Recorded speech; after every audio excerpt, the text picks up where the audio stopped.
नमस्कार, स्वागत है आपका। मैं हूं आपके साथ सुमित गुप्ता। आप देख रहे हैं सुप्रभात राजस्थान बुलेटिन की शुरुआत में खबर दौसा से। बड़ी खबर है, दौसा के मानपुर क्षेत्र में बीती रात बदमाशों ने मानपुर पुलिस की गश्त व्यवस्था को खुली चुनौती दी और सिकराय उपखंड मुख्यालय से एसबीआई बैंक का एटीएम उखाड़कर फरार हो गए। इस दौरान बदमाशों ने होमगार्ड के एक जवान को भी लहूलुहान कर दिया। दरअसल मंगलवार को 8 से 10 बदमाश एटीएम लूटने के लिए सिकराय में पहुंचे और जैसे ही एटीएम को तोड़ने लगे तो बैंक कंट्रोल को मैसेज पहुंच गया, जिसके बाद पुलिस के पास सूचना पहुंची। इस सूचना के आधार पर पुलिस की टीम मौके के लिए रवाना हुई। वहीं पैदल गश्त कर रहे होमगार्ड का जवान भी मौके पर पहुंचे, लेकिन हथियारों से लैस 8 से 10 बदमाशों ने होमगार्ड के जवान पर हमला कर दिया और उसे लहूलुहान कर मौके से फरार हो गया। जब पुलिस की गाड़ी मौके पर पहुंची तो होमगार्ड का जवान घायल हालत में पड़ा हुआ था और बदमाश फरार हो चुके थे। वहीं एटीएम के बाहर लगे सीसीटीवी में बदमाश कैद हुए हैं, जिसके आधार पर पुलिस उनकी तलाश कर रही है।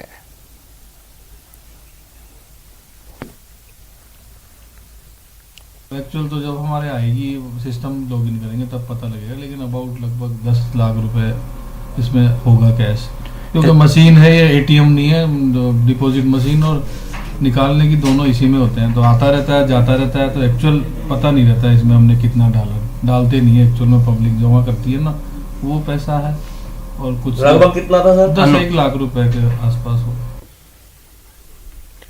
दौसा से सहयोगी आशीष शर्मा फोन लाइन पर जुड़ गए हैं।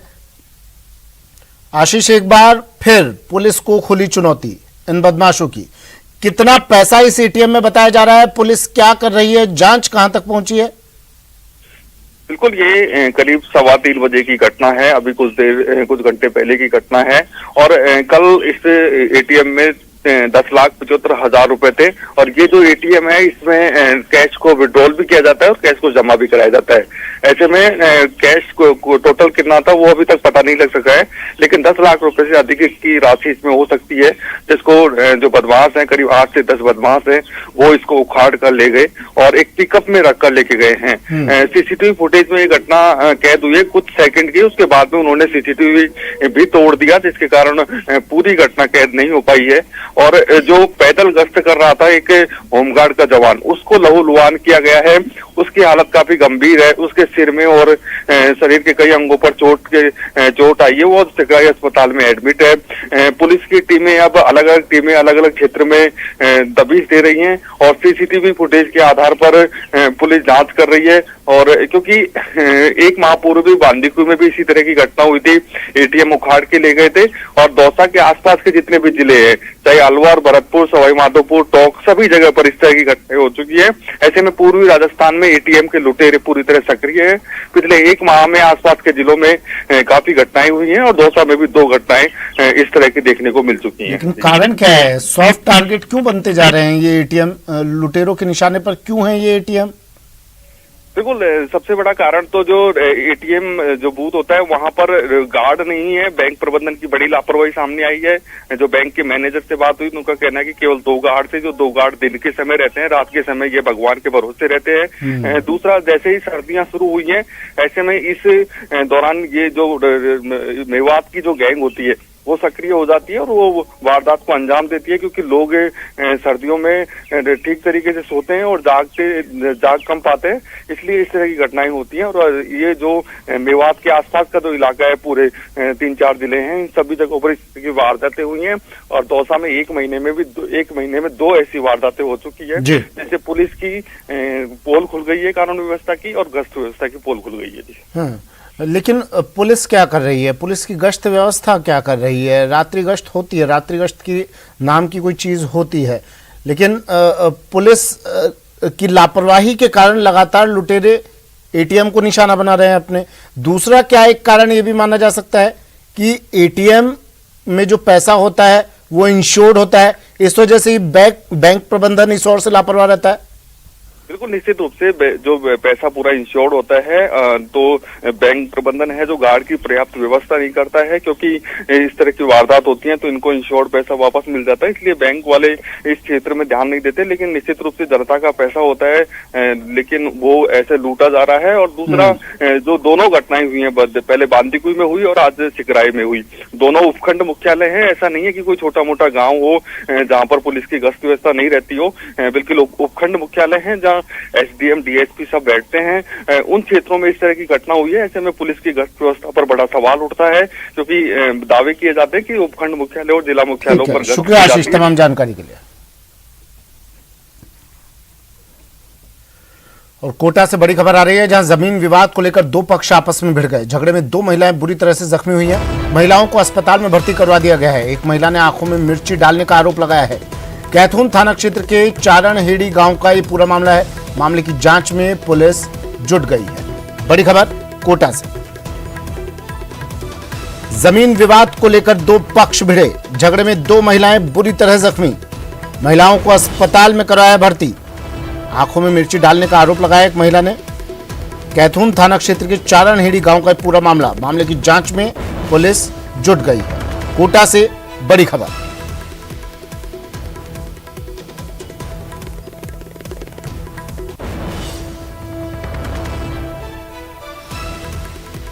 बड़ी खबर है कोटा से इस वक्त की, दो पक्ष आपस में भिड़ गए। जमीन विवाद कारण बताया जा रहा है इस झगड़े का।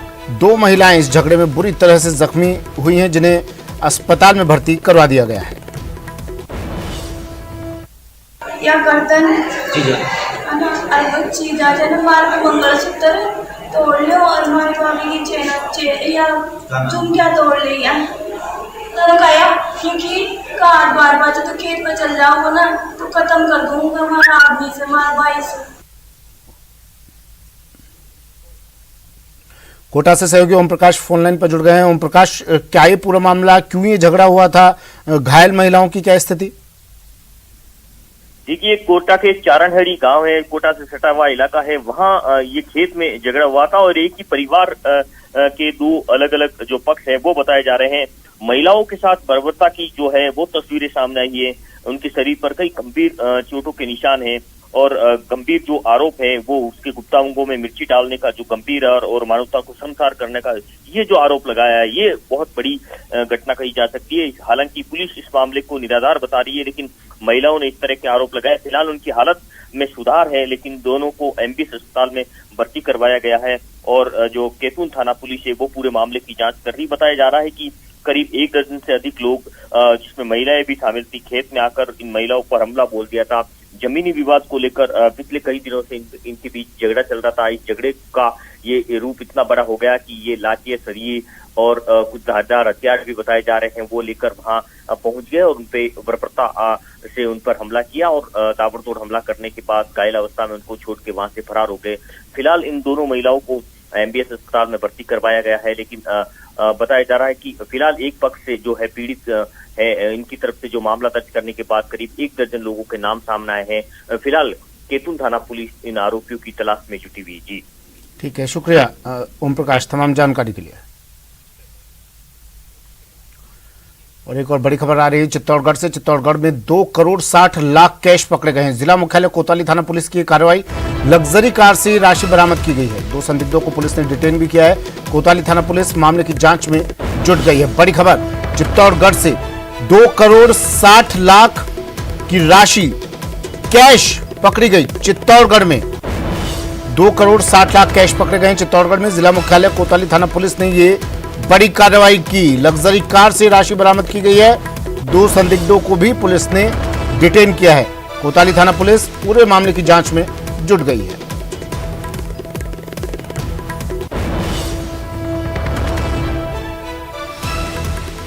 चित्तौड़गढ़ से बड़ी खबर, और ये गाड़ी जिससे ये करीब 2.5 करोड़ की राशि बरामद की गई। सुभाष वैरागी मेरे सहयोगी चित्तौड़गढ़ से फोन लाइन पर जुड़ गए। सुभाष, क्या ये पूरा मामला, किस तरह कार्रवाई की गई?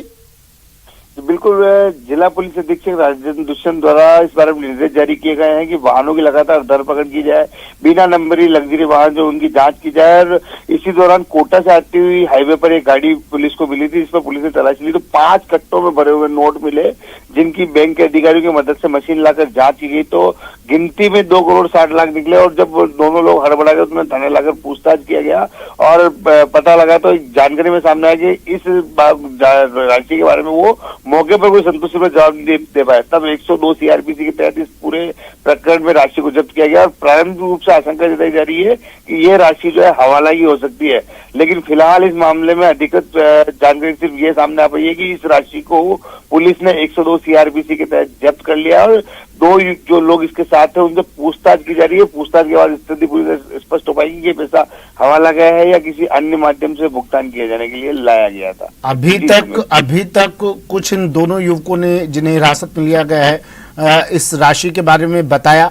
इन दोनों युवकों की पहचान किस रूप में हुई, कहाँ के रहने वाले हैं, क्या इनका इतिहास कहता है? बिल्कुल, ये दोनों जो है एक ट्रांसपोर्ट व्यवसायी बताया जा रहा है और दूसरा जो है वो एक वाहन चालक है जो भाड़े पर गाड़ी चलाने का काम करता है किराए पर। ऐसे में ये दो संभावना ऐसी जा रही है कि ये दोनों कैरियर हैं और पेमेंट किसी और को दिया जाना था, भुगतान किसी और को किया जाना था, लेकिन भुगतान होने से पहले ही ये लोग जो है वहाँ पुलिस के हत्थे चढ़ गए हाईवे पे और पुलिस ने इन दोनों को अपने पूछताछ के लिए अपने डिटेन करते हुए कार्रवाई पूरी कर ली और 102 सीआरपीसी में अब जब तक इस राशि का सारा हिसाब पुलिस को नहीं दिया जाता या इस राशि के मालिक पुलिस तक नहीं पहुंचते तब तक कार्रवाई जारी रहेगी और उन दोनों से पूछताछ जारी रहेगी। जी सुमित। चलिए, शुक्रिया सुभाष तमाम जानकारी के लिए। और जयपुर से बड़ी खबर है जहां तेज रफ्तार स्कॉर्पियो बेकाबू होकर खाई में गिर गई। नाहरगढ़ किले से घूमकर ये सभी लोग लौट रहे थे। लौटते वक्त ये कार खाई में जा गिरी। जयगढ़ तिराहे के नीचे खतरनाक मोड़ पर यह हादसा हुआ। सिविल डिफेंस और एसडीआरएफ की टीम मौके पर पहुंच चुकी है। झाड़ियों में फंसे 4 युवकों को रेस्क्यू कर निकाल लिया गया है। एक युवक की तलाश अब भी जारी है। बड़ी खबर जयपुर से, तेज रफ्तार स्कॉर्पियो बेकाबू होकर खाई में गिरी। नाहरगढ़ किले से ये सभी लोग घूमकर लौट रहे थे। लौटते वक्त जयगढ़ तिराहे से नीचे खतरनाक मोड़ पर यह हादसा हुआ। सिविल डिफेंस एसडीआरएफ की टीम मौके पर पहुंची। 4 युवकों का रेस्क्यू कर लिया गया है। एक की तलाश अब भी जारी। जयपुर से इस वक्त की बड़ी खबर।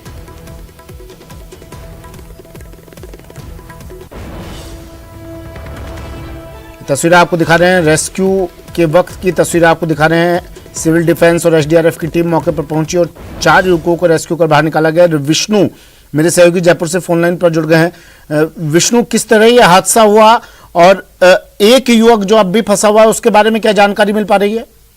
देखिए, रात करीब 3 बजे स्कॉर्पियो, तेज रफ्तार स्कॉर्पियो नाहरगढ़ किले से नीचे उतर रही थी। उसी दौरान एक घुमावदार मोड़ पर स्कॉर्पियो बेकाबू हो गई और करीब 150 फीट नीचे खाई में गिर गई। जिसके बाद सूचना मिलने पर सिविल डिफेंस और एसडीआरएफ की रेस्क्यू टीम मौके पर पहुंची है। पुलिस मौके पर पहुंची है और अभी तक भी जो है रेस्क्यू ऑपरेशन जारी है। 4 लोगों को जिंदा बचा लिया गया है, लेकिन वे सभी लोग अचेत हैं। वहीं जो 5वां व्यक्ति है उसकी तलाश अभी तक जारी है। बताया जा रहा है कि सभी लोग कोटपुतली के रहने वाले थे जो कि देर रात नाहरगढ़ किले पर घूमने के लिए गए थे और उसके बाद जब लौट रहे थे तब जाके ये हादसा हुआ। इसके पहले भी नाहरगढ़ किले पे हादसे होते रहे हैं क्योंकि घुमावदार मोड़ होते हैं, लोग अनजान होते हैं और अक्सर वो लोग होते हैं जो लोग शराब के नशे में भी होते हैं, क्योंकि रात को वहां से लौटते वक्त अक्सर बिल्कुल। मेरा अगला सवाल यही था विष्णु, इनकी मेडिकल जांच करवाई गई, अल्कोहल पाया गया? सबसे बड़ी बात जो थी ऑपरेशन में लोगों को जिंदा बचाने की थी, इसलिए उनको बाहर निकाल करके एसएमएस हॉस्पिटल भिजवाया गया है। उनका उपचार चल रहा है। तो उनके होश में आने के बाद में कई सारी चीजें जो है बाद में सामने आएंगी कि ये लोग शराब के नशे में थे नहीं थे, वो सब चीजें बात की बात है। सबसे पहला उनका उपचार और इनको जिंदा बचाना जरूरी है। जी, एक व्यक्ति और फंसा हुआ था, उसके बारे में क्या अपडेट मिल पाई? कितने लोग इस गाड़ी में सवार थे कुल?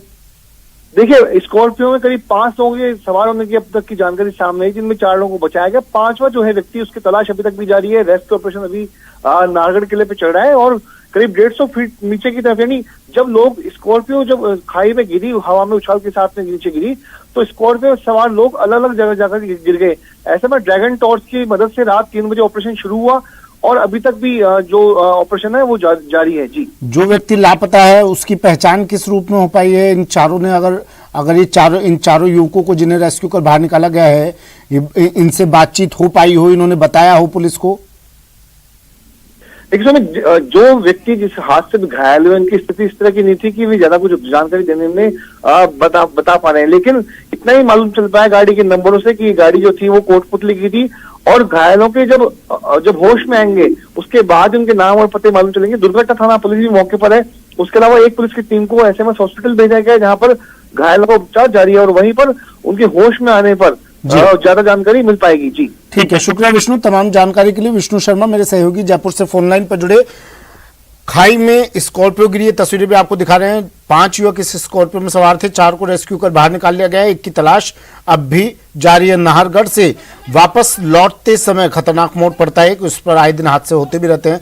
उस मोड़ पर एक बार फिर से बड़ा हादसा, तेज रफ्तार स्कॉर्पियो खाई में जा गिरी। 4 युवकों को बाहर निकाल लिया गया है, एक की तलाश जारी। चित्तौड़गढ़ जिला मुख्यालय के शंभूपुरा थाना क्षेत्र में बेकाबू होकर शंभूपुरा मोड़ से कुछ दूरी पर एक निजी ट्रेवल्स बस पलट गई, जिससे करीब 12 यात्री घायल हो गए, जिन्हें अस्पताल पहुंचाया गया। सूचना पर शंभूपुरा थाना पुलिस मौके पर पहुंची। वहीं राष्ट्रीय राजमार्ग होने के चलते वाहनों की लगातार आवाजाही के कारण एक तरफा यातायात सुचारू कर यातायात की व्यवस्था को सुचारू किया गया। बस के पलटने के कारणों का खुलासा नहीं हो पाया है। वहीं ड्राइवर मौके से फरार हो गया। बस में यात्रियों का अतिरिक्त सामान भी भरा था, जो सड़क पर बिखर गया।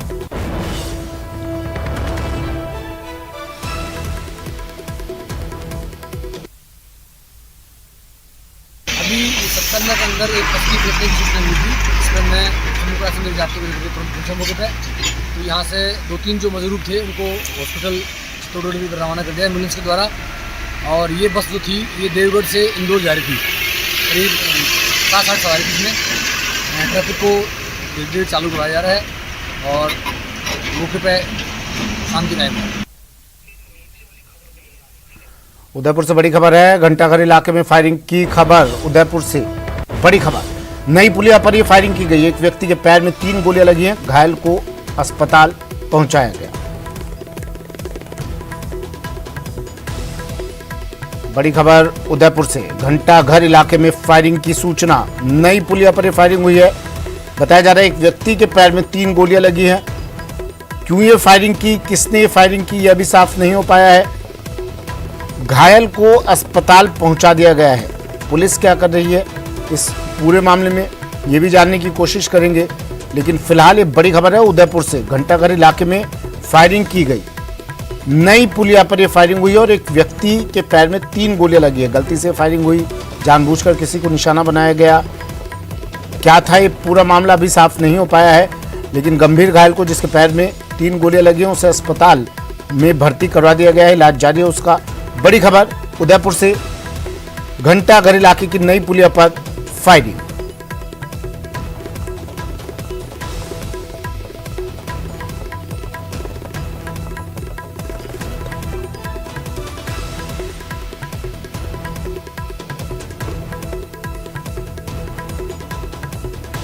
उदयपुर से इस वक्त की बड़ी खबर है। फायरिंग की सूचना। घंटाघर इलाके में नई पुलिया पर एक व्यक्ति के पैर में 3 गोलियां लगी हैं।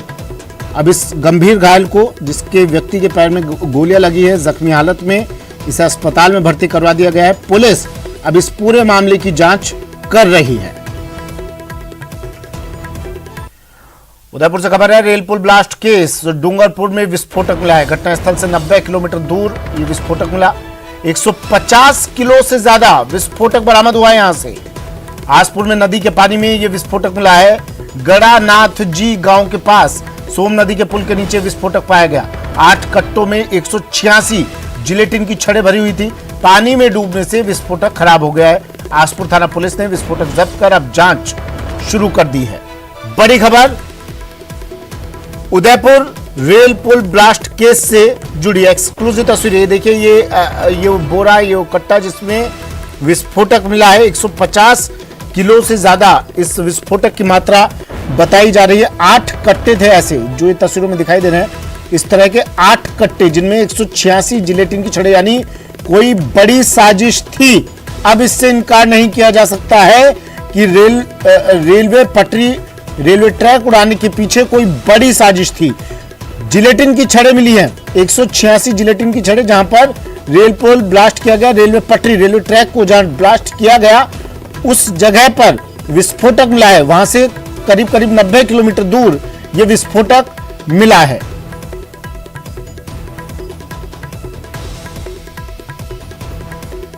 और पोखरण से बड़ी खबर है, कार और ट्रैक्टर की टक्कर, हादसे में 5 लोग घायल हुए हैं। घायलों को 108 एम्बुलेंस की सहायता से अस्पताल पहुंचा दिया है। 2 गंभीर घायलों को जोधपुर रेफर किया है। पुलिस ने बयान लेकर जांच शुरू कर दी है। रामदेवरा सिहड़ा सड़क मार्ग की ये घटना।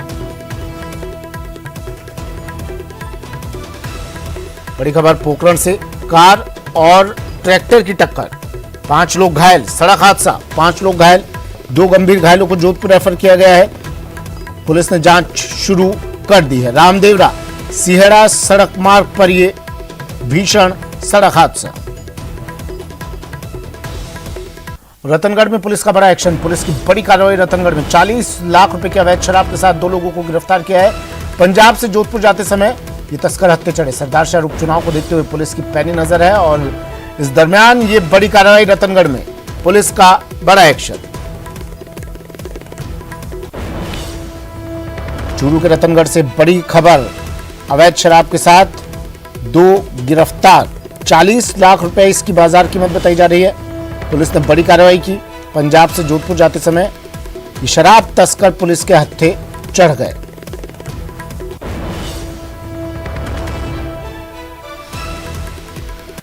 वन कर्मचारियों का महापड़ाव, वन विभाग के मुख्यालय में महापड़ाव जारी है। वन कर्मचारियों का महापड़ाव 15 सूत्री मांगों को लेकर चल रहा है। जयपुर, कोटा और अजमेर संभाग के कर्मचारी धरना देंगे।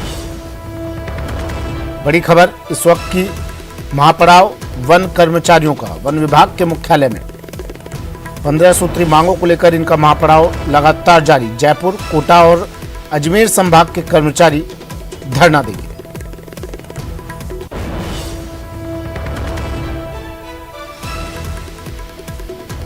सरदार शहर उपचुनाव में बीजेपी प्रत्याशी अशोक पिंचा आज नामांकन दाखिल करेंगे। गांधी चौक पर आम सभा का आयोजन होगा।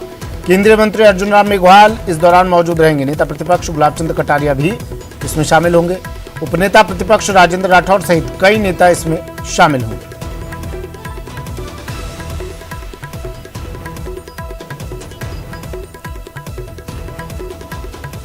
सरदार शहर उपचुनाव में बीजेपी प्रत्याशी अशोक पिंचा, जिनके नाम की कल घोषणा की गई थी, आज नामांकन दाखिल करेंगे अपना। गांधी चौक पर आम सभा का आयोजन होगा। केंद्रीय मंत्री अर्जुन राम मेघवाल इस दौरान नामांकन के वक्त और आम सभा में मौजूद रहेंगे। नेता प्रतिपक्ष गुलाब चंद कटारिया भी इस दौरान अपनी मौजूदगी दर्ज करवाएंगे। उपनेता प्रतिपक्ष राजेंद्र राठौड़ समेत कई नेता मौजूद रहेंगे अशोक पिंचा के नामांकन और आम सभा के दौरान। और अब बात सीकर के रामगढ़ की, जहां एक नाबालिग बच्चे को पेड़ से बांधकर बेरहमी से पीटने का मामला सामने आया है। कुछ लोगों ने चोरी का आरोप लगाकर बच्चे को पेड़ से बांध दिया और उसकी बेरहमी से पिटाई की। बच्चे की पिटाई के वक्त वहां कुछ लोग मौजूद तो थे, लेकिन उन्होंने बच्चे को छुड़ाने का प्रयास नहीं किया। मामला 17 दिन पहले का है, जब बच्चे के साथ पिटाई करने वाले लोगों ने उसका वीडियो भी बनाया। साथ ही बच्चे के परिवार को लगातार धमकी भी देते रहे। पीड़ित परिवार ने पुलिस से शिकायत की, लेकिन उनकी सुनवाई नहीं हुई, जिसके बाद आज पुलिस अधीक्षक को ज्ञापन भेजने के बाद पुलिस हरकत में आई और मामले की जांच कर रही है। बच्चा का नीति कसम हमारे घर से काट के ले गया टाबर ने, गले में ताक पट्टी पड़ी थी, बार उठा के ले गया हो। एक तो बुरो मारे पसंद मैं गई, जब मेरे भी इतनी जो भी धमका धमकी है। टाबर तो रोए को बोलन को शामी, मैं इतनी रोई हूँ, कोई सुनाई नहीं की मेरी बेटा, कोई भी नहीं की। खबर करौली से है, जहां एक बैंक से चोरी का मामला सामने आया है। बैंक में रुपए जमा कराने गए एक निजी बैंक के कलेक्शन एजेंट के बैग से एक महिला ने 64,500 रुपए चुरा लिए और फरार हो गई। जानकारी के अनुसार पीड़ित शुक्रवार और शनिवार की कलेक्शन राशि को सोमवार को बैंक में जमा करवाने गया था। तभी लाइन में लगने के दौरान उसके पीछे 2 महिलाएं खड़ी हो गई और उसके बैग से पैसे निकालकर फरार हो गई। बैग से पैसे निकालने की पूरी वारदात सीसीटीवी में कैद हो गई, जिसके आधार पर पुलिस आरोपी महिला की तलाश कर रही है। पेट्रोल डीजल की कीमतों में लगातार बढ़ोतरी के साथ ही झुंझुनू में हरियाणा से इसकी तस्करी भी बढ़ गई है। तस्करों का दुस्साहस इतना है कि वे खरीदार के ठिकाने तक जितना चाहिए उतना पेट्रोल डीजल पहुंचा रहे हैं, सरकार को करोड़ों का चूना लगा रहे हैं।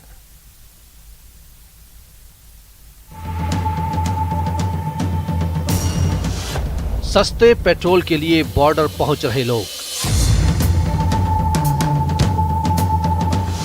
ग्राहकों की लग रही लंबी लंबी कतारें,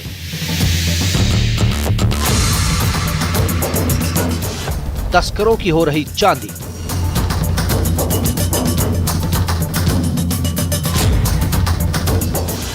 सरकार को लग रहा करोड़ों का चूना। न्यूज 18 की पड़ताल में बेपर्दा हुआ तेल का खेल।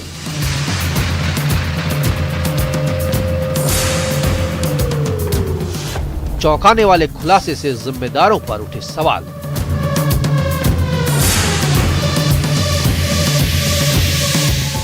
पेट्रोल डीजल के अवैध परिवहन की ये तस्वीरें न्यूज 18 के स्टिंग ऑपरेशन में कैद हुई हैं। गाड़ी की रफ्तार बता रही है कि तस्करों को सरकारी अमले का जरा भी खौफ नहीं है, या फिर उनकी सेटिंग इतनी मजबूत है कि उन्हें फिक्र करने की जरूरत ही नहीं है। इसलिए वो बेफिक्र होकर, बेखौफ होकर अपने काले कारोबार को अंजाम दे रहे हैं। वैसे झुंझुनू डीएसओ कपिल झाझड़िया न्यूज 18 के कैमरे पर अपनी मौजूदगी दर्ज कराने, अपना वजूद साबित करने का पूरा प्रयास करते हैं। बेसिकली राजस्थान और हरियाणा इनके बॉर्डर से कार्रवाई की सूचनाएं कभी कभार प्राप्त होती है कि हरियाणा से राजस्थान में कुछ इस तरह का तस्करी हो गए डीजल या पेट्रोल आता है। सूचना प्राप्त होने पर हम अपना डेवलप करके उसके नियमानुसार जो विधिक कार्रवाई बनती है वो करते हैं, उनको जब्ती। चलिए, बुलेटिन में फिलहाल इतना ही। दीजिए इजाजत, नमस्कार।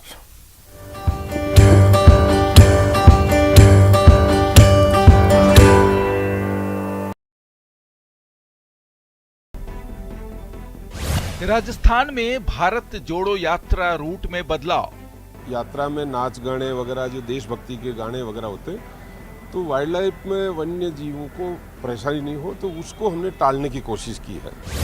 वाइल्ड लाइफ एक्ट या सियासत का असर।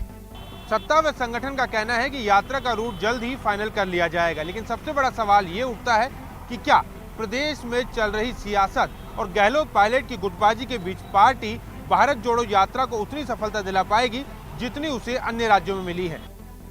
कन्याकुमारी से शुरू हुई राहुल गांधी की भारत जोड़ो यात्रा अगले महीने राजस्थान में प्रवेश करेगी, लेकिन प्रदेश में चल रही सियासी खींचतान का असर यात्रा के रूट पर दिखने की आशंका के तहत इसमें बदलाव की संभावना तलाशी जा रही है। तय रूट के मुताबिक यात्रा एमपी से राजस्थान के झालावाड़ जिले से प्रवेश करनी है। यहाँ से यात्रा कोटा होते हुए बूंदी, सवाई माधोपुर, दौसा और अलवर होते हुए हरियाणा में प्रवेश करनी है। हालांकि इस बदलाव के लिए वाइल्ड लाइफ एक्ट 1972 के नियमों को जिम्मेदार बताने की कोशिश हो रही है। कहा जा रहा है कि वन्य जीव नियमों के मद्देनजर